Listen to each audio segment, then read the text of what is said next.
You need to watch this if your Nissan Murano won't start or your battery keeps dying.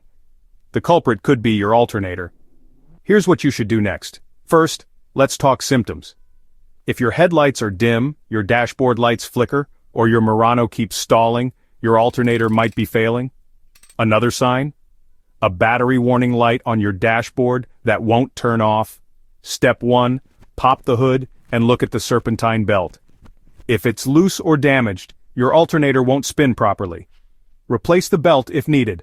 Step 2, with the engine off, disconnect the negative battery cable. This keeps things safe. Now locate the alternator.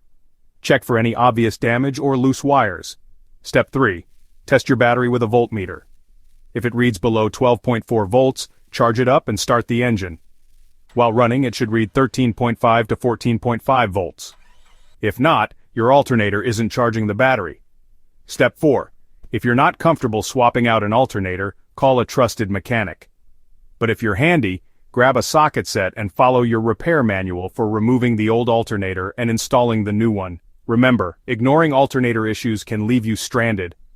Tackle the problem early, and your Nissan Murano will keep running strong. That's it for today. Good luck, and drive safe.